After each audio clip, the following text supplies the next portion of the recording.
Welcome back. So, as you've noticed, periodically I've been interrupting the flow of the technical content of the course with observations, I guess I would call it. So, observations and thoughts, often of a subjective nature. And the reason I do that is because I think it's actually enriching to hear how people think about their doing their science. And I think that we are pretending when we want to say that subjectivity and personal taste doesn't enter into our science. I think it enters into our science all over the place, including the beauty pageant of whose papers get published in which journals and all of it.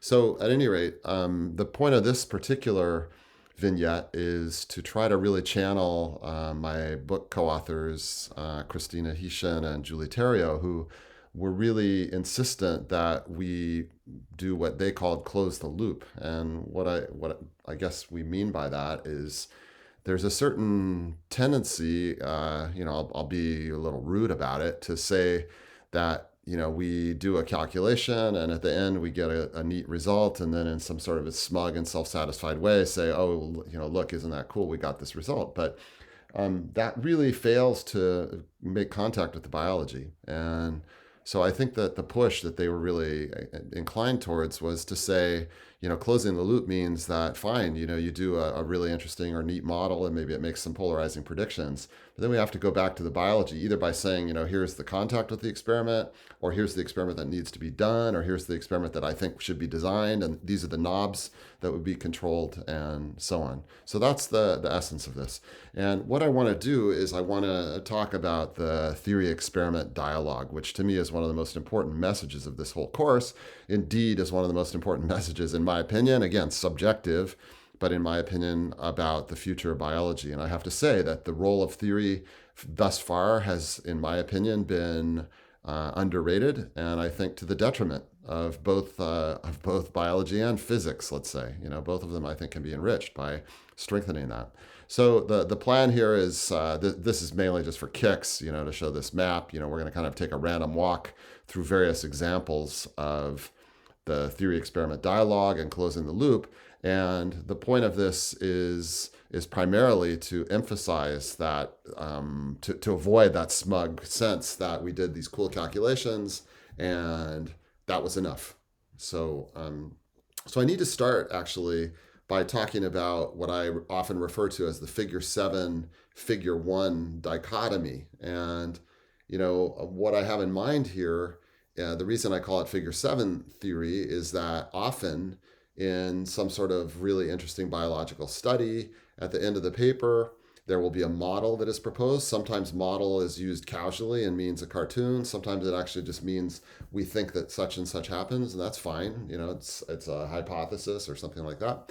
Sometimes it's mathematical, and that means that there's a retrospective view of the data that was generated, and then there's an attempt to say, well, we think that we could understand this data even better from the point of view of this mathematical analysis. And so I want to give you what, to my mind, is really one of the best, but one of the best of examples of figure 7 theory. And it's really one of the paramount biological, biochemical, structural biological, evolutionary case studies that we have. And that's hemoglobin. Really been one of the most important studies for like 150 years, dating back to, for example, Stokes, who many of you might know of because of some theorems in vector calculus, but Stokes also did spectroscopy on hemoglobin and understood that the deoxygenated and the oxygenated forms of hemoglobin had different spectra, which is really cool. So what I'm showing you on the upper left is the data of what's called the Bohr effect, and that's named after Niels Bohr's father, Christian Bohr, and has to do with the fact that the occupancy curve of hemoglobin, so what's being plotted is fractional occupancy. What fraction of the hemoglobin, shown on the lower left, remember it's a tetrameric molecule, it means it can bind 4 oxygens, and the saturation curve is showing us how much of the probability of having 1, 2, 3, or 4 ligands or oxygens bound as a function of the partial pressure of oxygen, which is what's shown on the x-axis. And so this is data. The Bohr effect has to do with different pHs or different levels of CO2 or whatever. And what I'm showing you in the upper right is, in some ways, the coolest version of the figure 7 theory, which is the Monod-Weyman-Change model, which is actually a vignette that is coming up in the next day or so. And the Monod-Weyman-Change model is a model of allostery. I think I may have mentioned at the beginning of the term that I know of a biologist who said that he wouldn't even speak to physicists trying to make the transition into biology until they could define allostery. And for my purposes here, I'm just going to say that allostery refers to the fact that molecules can exist in two different states. One of them I'm going to refer to as inactive. The other one I'm going to refer to as active. The relative equilibrium of those two states is dictated by the binding of some ligand, and that means that the ligand has a different affinity for those two different states. And usually, the affinity is such that it tilts the balance in favor of the one that is unfavored in the absence of ligand. So here, there's a so-called tense and relaxed state. Very interesting. Structural biology has told us a lot about this. And at the bottom, I'm showing you a bunch of different data sets for binding of oxygen onto hemoglobin. These are saturation curves. Note that they go up to 1, so that means 0 to 1, 1 being full saturation. And the family of curves have to do with different pHs, different amounts of BPG, different amounts of carbon dioxide. And what I want to say, this is from a relatively recent study by an Israeli group. I should have cited it. I'm just an idiot for not doing so. And I was just peeking to see if I did. And the thing I want to say is that despite decades of people working on this, in my estimation, it's only their recent paper that kind of settled whether one self-consistent set of parameters could describe hemoglobin. And the answer would be that I think the answer is yes. So that's what I mean by figure 7 theory. A much more provocative kind of theory is what I would call figure 1 theory. And this is the kind of theory that precedes experiments. And so I'm showing you here a classic example, which is the way that we came to know of what are called depletion forces or excluded volume forces. This is the work of Asakura and Osawa from 1958. And what you can see in the bottom of their paper on this first page is direct experimental proof of the reality of the force derived here has not yet been obtained. That's a badge of honor. That is not something to be ashamed of.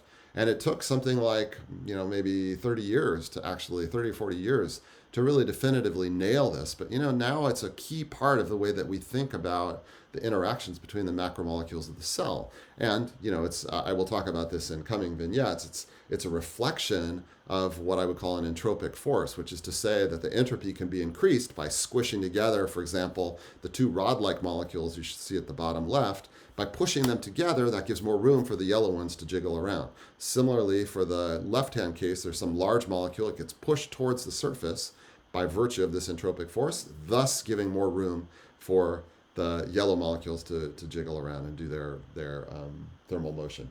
So this would be an example of figure 1 theory. And there's to the extent that there are times in the course when we're doing figure 1 theory, I'm happy about that. I'm not ashamed of it. I don't feel that I owe reviewer 3 an explanation by saying, I'm sorry that there's no data. It's actually an exciting moment when one has an idea and possibly it suggests a new angle on experiments and on understanding the nature of the physical and biological reality around us.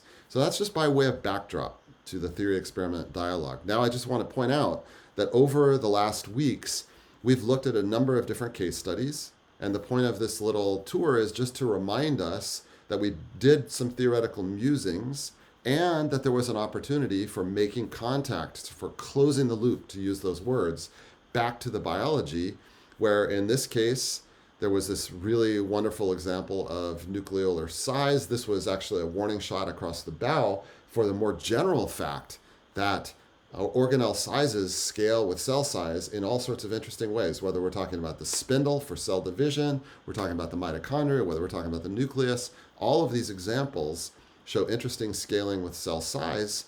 And this particular case study from Weber and Brangwyn gave us an opportunity to come up with these two different pictures. The upper right, you see, is the case where we're imagining constant concentration.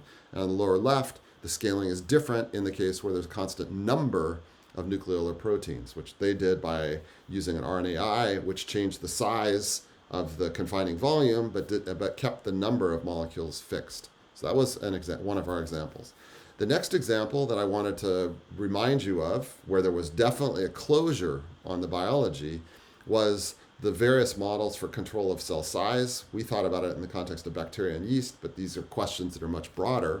And we explored the timer, the sizer, and the adder models. And in particular, it was the adder model that we were most excited about in the context of bacteria. That led us to think about the experiments from Christine Jacob Wagner's group. And what was quite cool and interesting about that is that it makes a very concrete prediction, which you can see in the upper right here.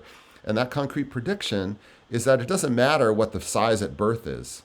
The size at birth of the mother, the adder is going to add some fixed amount of material independent of what that was.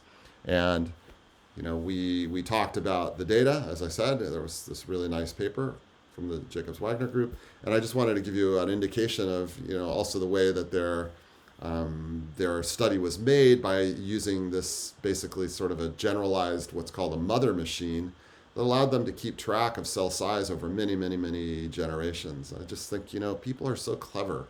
And I mean that about so many people. This comes ultimately, I think, from Suk-Jun Jun at UCSD.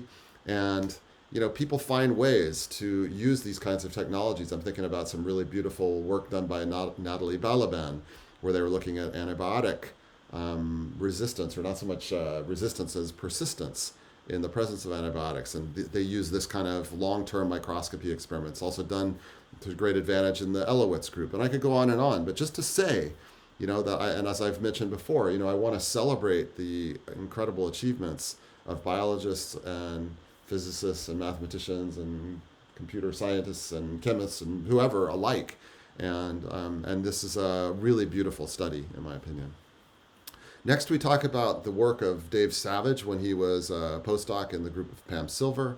This was to think about the carboxyzone partitioning during cell division. I guess I forgot to change the title page here, and I may have on some of the subsequent slides.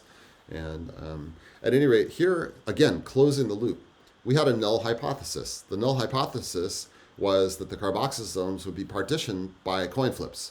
And that led to the expectation that when we counted and histogrammed the number of copies of carboxysome in two daughter cells, we would expect to get a binomial distribution shown in the lower left in tan. But in fact, what was measured is shown in the sort of greenish color, the wild type. And what do we learn from that? We learned that our null hypothesis was flawed. And that's awesome. And in some ways, the way that I think of this is by mathematicizing and sharpening our questions, we can falsify our thinking faster because we can sharpen our questions and we know what to look for in order to demonstrate that our assumptions were incorrect.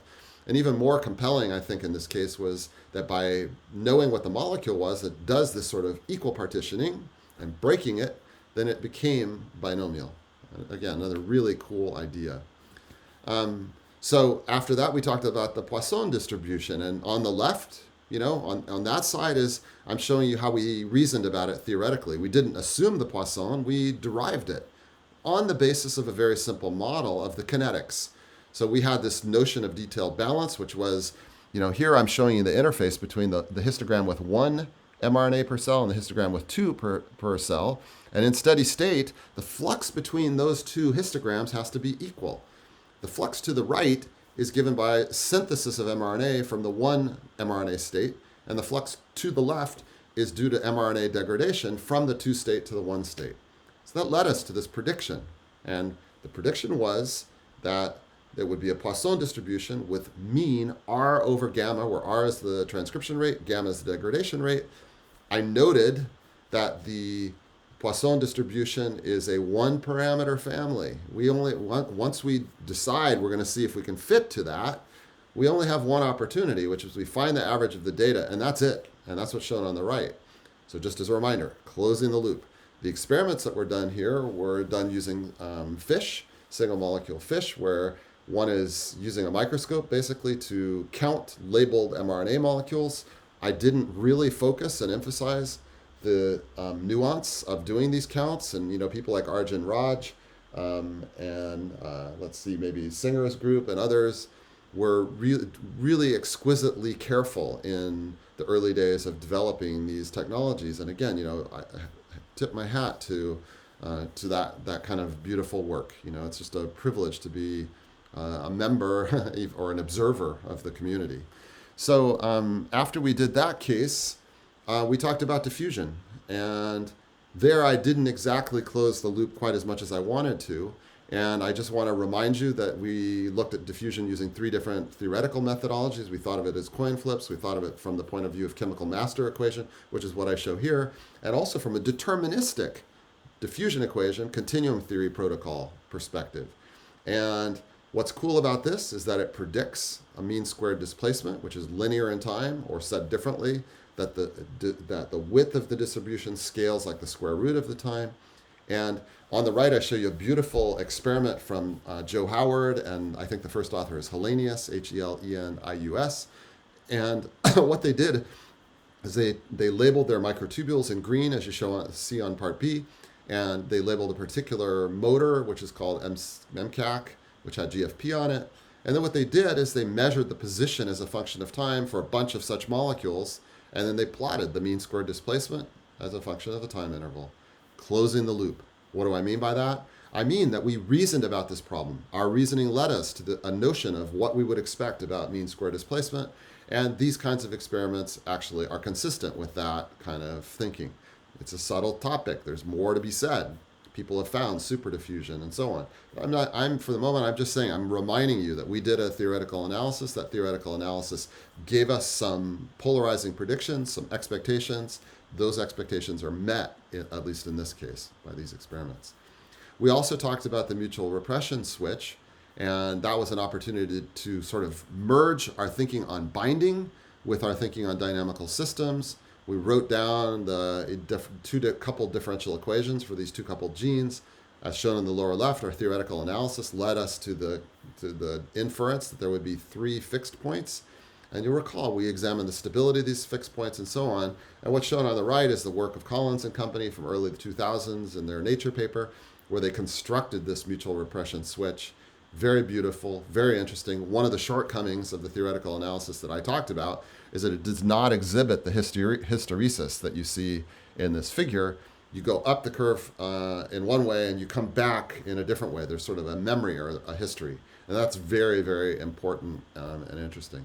So what have we accomplished here? I basically wanted to criticize myself, and I wanted to say that the way that I've been doing the lectures or the vignettes, while super fun, it's my jam, so to speak. I don't want to give the impression that that's enough. It's a little bit of a lack of self-discipline, where just the pleasure of getting sort of the end of some calculation almost feels like enough. And the point of this vignette was just to tell you, no, that's not correct, that we need to really, really, really be insistent about making the connection back to experiment. And so what I tried to do here was just to reflect on some of the case studies that we've done, and to point out that contact is indeed possible, and also to use it as an opportunity to give you a first version of my take on figure 1 versus figure 7 theory, and to advocate. One of the things that I feel is a responsibility that I have when I'm teaching courses is to ask you for good citizenship when you become reviewers. And so the reason I made the comment about surprise was because I don't agree with this mindset that surprise is like this paramount, super important thing about the merits of a given piece of work. Here, the thing that I was wanting to say is that when we're trying to do theory, that it's really important to give wide berth to this figure 1 theory, to let theorists be ahead of experimentalists, and to suggest experiments, and to not be dismissive when people are simplifying things and making abstractions. We had the little vignette on Borges, and the idea there was that I don't have any interest in a map of San Francisco, which is where I am right now, that is the size of San Francisco. That is of literally no use. Zero. It's of no use. So if I'm going to make a map, it's just intrinsically an approximation to the reality, and should be done unapologetically. So figure 1 theory, I'm claiming, is a kind of theoretical analysis that can and should be done unapologetically. And so those were kind of the dual messages of this particular vignette.